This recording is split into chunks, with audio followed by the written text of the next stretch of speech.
নমস্কাৰ বন্ধুসকল, class 12 geography unit 7 তৃতীয় আৰু চতুৰ্থ খণ্ডৰ কাৰ্যসমূহ।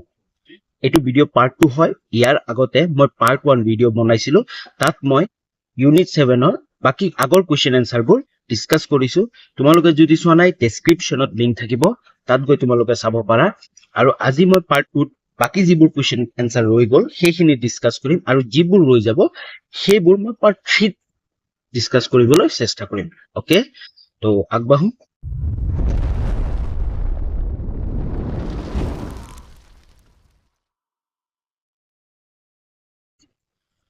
16 নম্বৰ, পাইকাৰী বিক্ৰেতা আৰু খুচুৰা বিক্ৰেতাৰ মাজত থকা প্ৰভেদটো কি?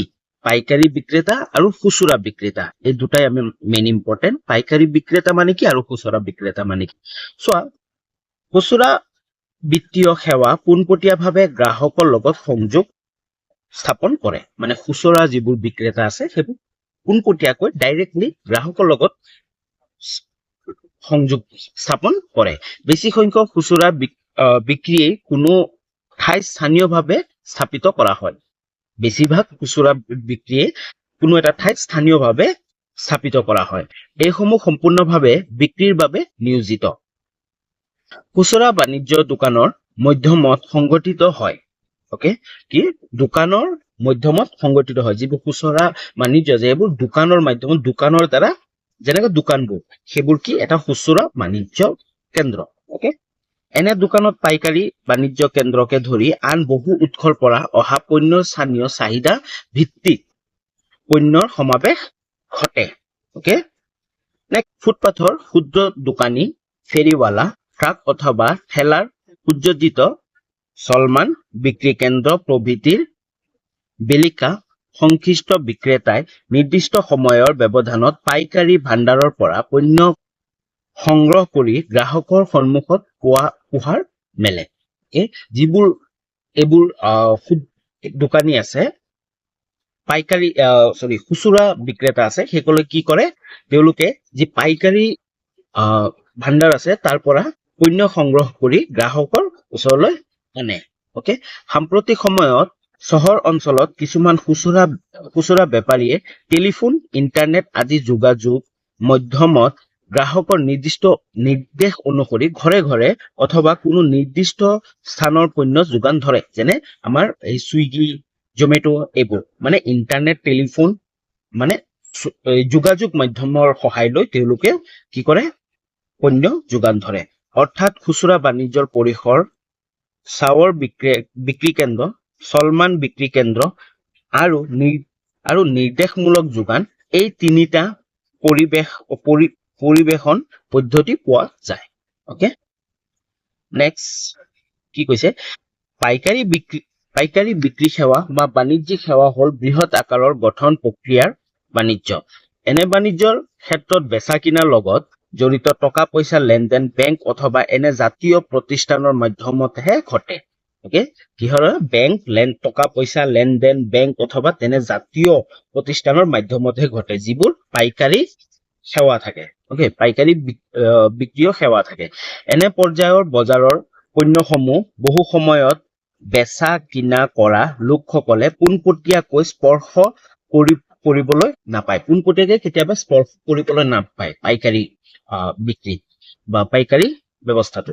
পাইকাৰী বজাৰৰ বিক্ৰেতাসকলে বহু ক্ষেত্ৰত খুচুৰা বিক্ৰেতাক বাকী সূত্ৰে পণ্য যোগান কৰে অথবা খুচুৰা বিক্ৰেতাৰ পৰা আগতীয়া ধন জমা লোৱাৰ বেলিকা বিশেষ ৰেহাই দৰটো বিক্ৰী কৰে। অ'কে, বুজি নেক্সট আমি আগবাঢ়ো। নেক্সট কুৱেশ্যনলৈ আগবাঢ়াৰ আগতে যদি তোমালোকে চেনেলটো ছাবস্ক্ৰাইব কৰা নাই, তেনেহ'লে চেনেলটো ছাবস্ক্ৰাইব কৰি ল'বা আৰু বেল আইকনটো প্ৰেছ কৰি ল'বা। অ'কে, যদি তুমি ক্লাছ 12ত পঢ়ি আছা, হাই ছেকেণ্ডাৰী ছেকেণ্ড ইয়াৰত পঢ়ি আছা, তেনেহ'লে এটা ভাল অপৰচুনিটি আছে এই চেনেলটোত। কাৰণ যি আহিবলগীয়া 2025 হাই ছেকেণ্ডাৰী ফাইনেল এক্সাম আছে, তাৰ কাৰণে জিঅ'গ্ৰাফীৰ কাৰণে এইটো চেনেলত তোমালোকে কি পাবা, ক্লাছ 12 জিঅ'গ্ৰাফী সলিউশ্যন 2025 প্ৰতিটো চেপ্টাৰৰে যিমানবোৰ কুৱেশ্যন এনচাৰ আছে গোটেইবোৰ সলিউশ্যন খিনি পাবা। অসমীয়া ভাষাত সহজকে তোমালোকক বুজাবলৈ চেষ্টা কৰিম।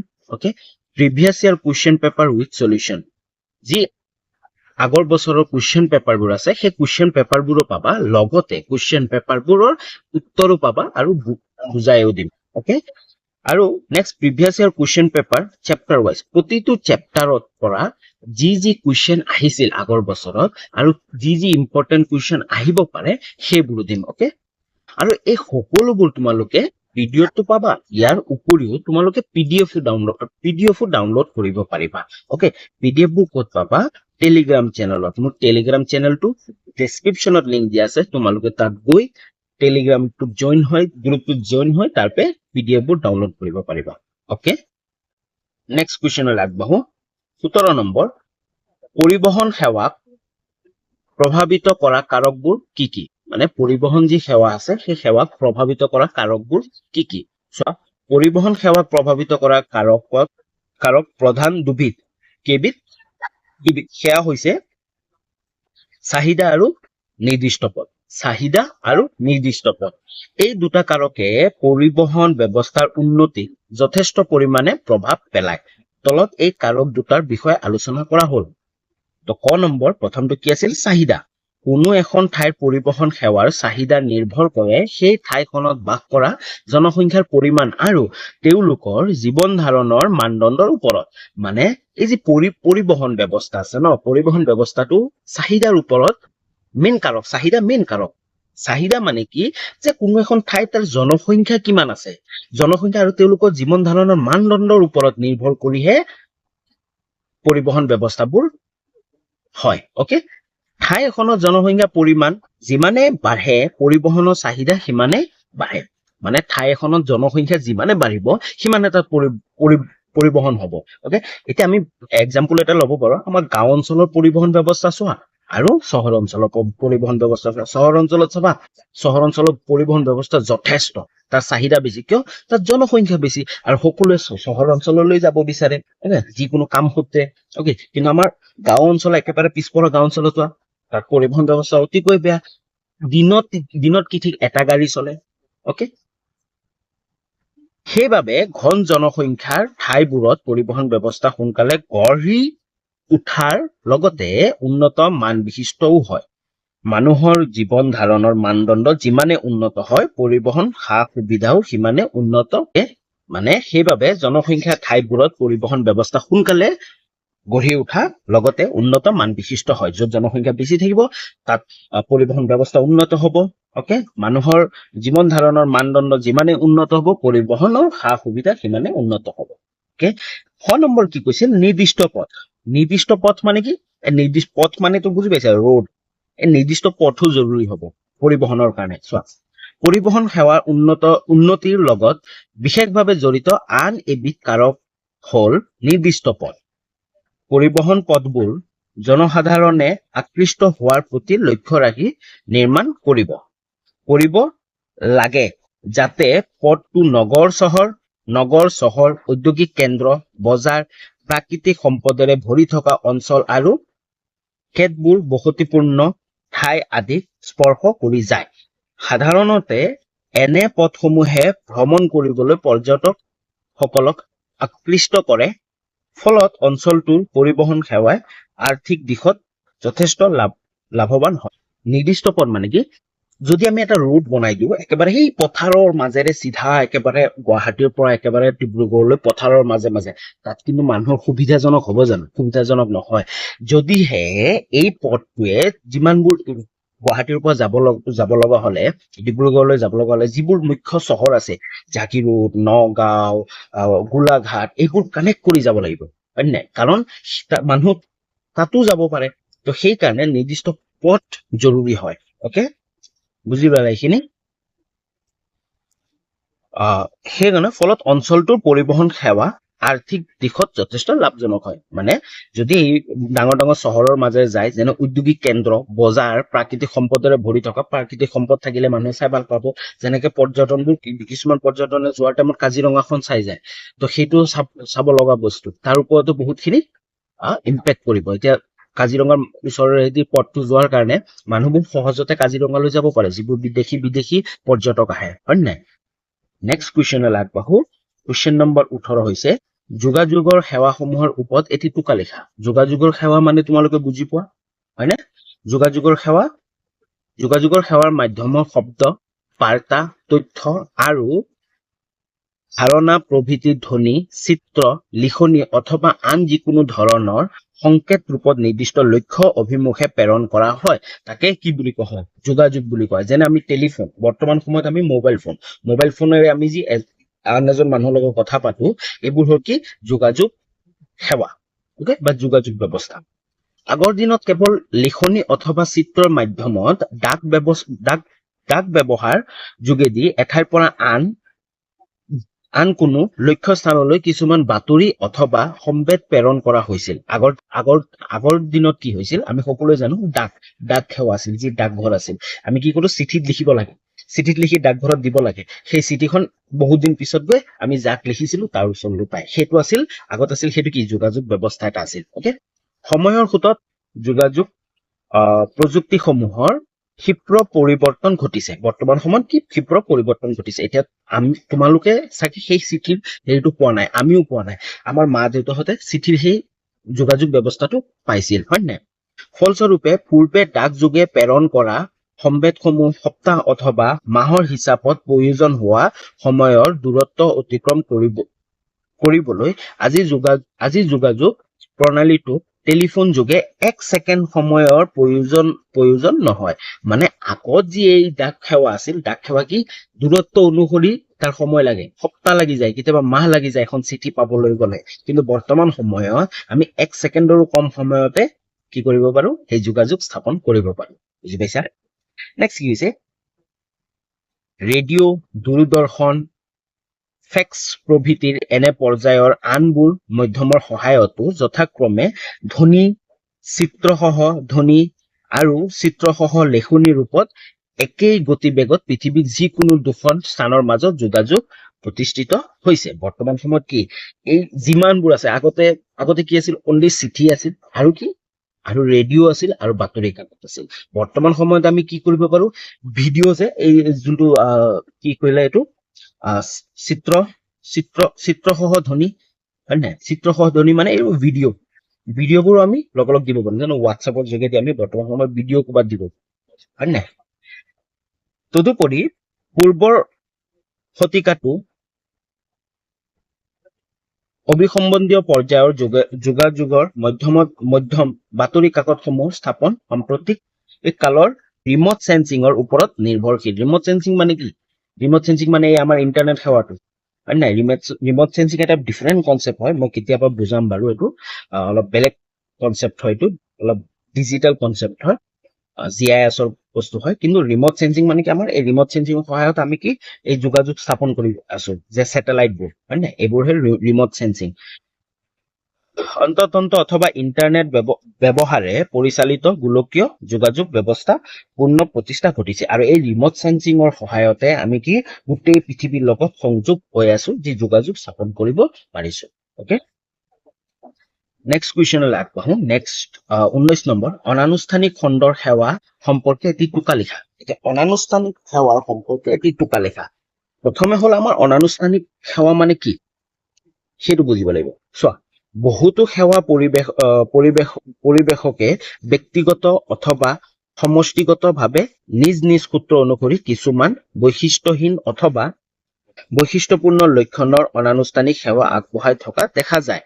যেনে ফেৰীৱালা, ঘৰে ঘৰে নানা প্ৰকাৰৰ গৃহস্থালী, কৰ্মস্থায়ী অথবা অস্থায়ীভাৱে নিযুক্তি শ্ৰমিকসকল, কাঠমিস্ত্ৰী, পকা মিস্ত্ৰী প্ৰভৃতি নিৰ্মাণ আৰু মেৰামতি কাৰ্যৰ লগত জড়িত শ্ৰমিক শ্ৰেণী আৰু দিন হাজিৰা কৰা সকলো শ্ৰেণীৰ লোককে এই শ্ৰেণীত হয়। মানে কি এই যিবোৰ ফেৰীৱালা আছে, ঘৰে ঘৰে কাম কৰা আছে, অনানুষ্ঠানিক মানে তেওঁলোকৰ যি কামৰ আছে ন, তেওঁলোকৰ যি সেৱা আছে ন, সেৱা মানে কাম, অকে, যিবোৰ কাম তেওঁলোকৰ মানুহৰ আগবঢ়ায়, সেই কামবোৰ স্থানীয় নহয়, অনানুষ্ঠানিক হয়। মানে তেওঁলোকে কোনো এটা স্থান নাই, তেওঁলোকে মানুহৰ ঘৰে ঘৰে গৈ পৰে, মানে ঘূৰি ফুৰে। অকে, সেইকাৰণে কৈছে অনানুষ্ঠানিক খণ্ডৰ সেৱা। অকে, এই সেৱা খণ্ড নিযুক্ত লোকসকলক অধ্যক্ষৰ পৰা অৰ্ধৰ পৰ্যায়ৰ হোৱা দেখা যায়। এইসকল শ্ৰমিকে ভিন ভিন অৰ্থনৈতিক খণ্ডৰ অপৰিহাৰ্য সেৱা আগবঢ়াই আহিছে। মুঠ সংখ্যক লেখেৰেও এনে লোকৰ সংখ্যা নগণ্য নহয়। উদাহৰণস্বৰূপে অসমত বসবাস কৰা সৰ্বমুঠ কাঠ মিস্ত্ৰী, পকা মিস্ত্ৰী, যোগালী, ঘৰুৱা খণ্ডৰ বৈদ্যুতিকৰণৰ অনুজ্ঞাপত্ৰধাৰী শ্ৰমিকে ধৰি নিৰ্মাণ খণ্ডলৈ সেৱা আগবঢ়াই অহা মুঠ শ্ৰমিকৰ সংখ্যা সৰ্বমুঠ চাহ শ্ৰমিকৰ আধাতকৈও বেছি। ওকে, মানে এইবোৰ যিবোৰ আমাৰ অনানুষ্ঠানিক খণ্ডৰ সেৱা আছে বা কাম আছে, সেইবোৰ কি অসমত কি হয়, যি চাহ শ্ৰমিক আছে সেই চাহ শ্ৰমিকতকৈ বেছি, আধাতকৈও বেছি। ওকে, নেক্সট 20 নম্বৰটো চোৱা। মানুহে কিদৰে তৃতীয় খণ্ডৰ বৃত্তিত নিয়োজিত হৈছে তাৰ ওপৰত এটি টোকা লিখা। যি তৃতীয় খণ্ডৰ বৃত্তি আছে ন, তৃতীয় খণ্ডৰ বৃত্তিৰ ওপৰত মানুহে কিদৰে নিয়োজিত হৈছে তাৰ ওপৰত এটি টোকা লিখিব দিছে। ওকে, সাম্প্ৰতিক সময়ত বিশ্বৰ প্ৰাথমিক আৰু দ্বিতীয় খণ্ডৰ জীৱিকাসমূহৰ তুলনাত তৃতীয় খণ্ডৰ জীৱিকা গ্ৰহণ কৰা মানুহৰ সংখ্যা ক্ৰমে বৃদ্ধি পাবলৈ ধৰিছে। বৰ্তমান সময়ত যি প্ৰাথমিক বৃত্তি আৰু দ্বিতীয় বৃত্তিৰ মানুহ আছে ন, যিসকলে স্বীকাৰ কৰে বা যিসকলে সেই প্ৰকৃতিৰ পৰা প্ৰাথমিক কাৰ্যৰ বস্তুটো নি মানুহৰ উপযোগী কৰে, তেওঁ দ্বিতীয় বৃত্তি, হয় নাই? দ্বিতীয় বৃত্তিৰ পৰা কি বৰ্তমান সময়ত মানুহে তৃতীয় বৃত্তি গ্ৰহণ কৰিবলৈ বৃদ্ধি পাই আহিছে। উন্নত পৰ্যায়ৰ নিৰ্বিশেষে সকলো ধৰণৰ সমাজতে সেৱা খণ্ডৰ আৱশ্যকতা এৰাই যাব পৰা নাযায় যদিও তৃতীয় বিশ্বৰ দেশসমূহতকৈ উন্নত দেশসমূহত তৃতীয় খণ্ডৰ নিয়োজিত লোকৰ সংখ্যা অধিক হোৱা দেখা যায়। যি দেশসমূহ আছে, তৃতীয় বিশ্বৰ দেশসমূহ আছে নহয়, যিবোৰ তৃতীয় বিশ্বৰ দেশসমূহতকৈ উন্নত দেশসমূহত তৃতীয় খণ্ডৰ নিয়োজিত লোকৰ সংখ্যা অধিক হোৱা দেখা যায়। উদাহৰণস্বৰূপে অনুন্নত দেশসমূহৰ প্ৰায়বোৰ দেশতেই মুঠ কৰ্মী 10% এই খণ্ডত নিয়োজিত হৈ থকা বিপৰীতে আমেৰিকা যুক্তৰাষ্ট্ৰত মুঠ কৰ্মী 75% এই খণ্ডৰ নিয়োজিত। ওকে, যি আমাৰ আণ্ডাৰ ডেভেলপমেণ্ট বা ডেভেলপমেণ্ট দেশবোৰ আছে, যি অনুন্নত দেশবোৰ আছে, সেই দেশবোৰত মাত্ৰ 10% মানুহে এই তৃতীয় খণ্ডৰ লগত জড়িত।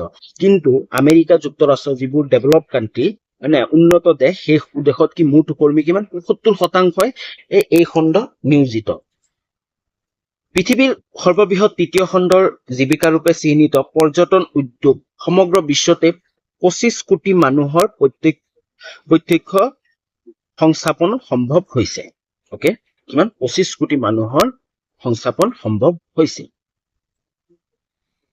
এই উদ্যোগৰ বিশ্বব্যাপী পৰিক্ৰমাটো 25 কোটি পঞ্জীকৃত কৰ্মীৰ উপৰিও হোটেল, ভোজন, যাতায়াত, মনোৰঞ্জন, চিন্তাকাৰ্য, পণ্যৰ বিশেষ ধৰণৰ দোকান প্ৰভৃতি পৰ্যটন আনুষাংগিক সেৱাসমূহৰ লগত জড়িত লোকৰ সংখ্যাও পঞ্জীকৃত কৰ্মীৰ তুলনাত কম বুলিব নোৱাৰি। এই পৰ্যটন উদ্যোগক আশ্ৰয় কৰি বহু ধৰণৰ অৱস্থাপক উদ্যোগ, খুচুৰা বাণিজ্য, পৰম্পৰাবাহী পণ্য উৎপাদন, বিনিৰ্মাণ প্ৰভৃতিৰ কাম কাজৰ একোটা পৰিৱেশ গঢ় লয়। এনেদৰে তৃতীয় খণ্ডৰ সংস্থাপন বাট মুকলি হৈছে আৰু উপযুক্ত জনে সংস্থাপন যোগান গ্ৰহণ কৰিব পাৰিছে। ওকে, তো আজিলৈ ইমানখিনি আছিল আৰু বাকি কুৱেশ্যন এনসাৰ খিনি পাৰ্ট 3 আহিব, নেক্সট ভিডিঅ'ত আহিব, লিংক ডেছক্ৰিপশ্যনত থাকিব। যেতিয়া মই ভিডিঅ'টো দিম তেতিয়া ডেছক্ৰিপশ্যনত লিংকটো দি দিম। তো ইমানখিনি আছিল আজিলৈকে। এবাৰ কৈছো, যদি তোমালোকে চেনেলটো ছাবস্ক্ৰাইব কৰা নাই তেনেহ'লে ছাবস্ক্ৰাইব কৰি লোৱা, বেল আইকনটো প্ৰেছ কৰি অল কৰি ল'বা। যদি এছএছ ছেকেণ্ড ইয়াৰত পঢ়ি আছা তেনেহ'লে ভাল এটা অপৰচুনিটি আছে।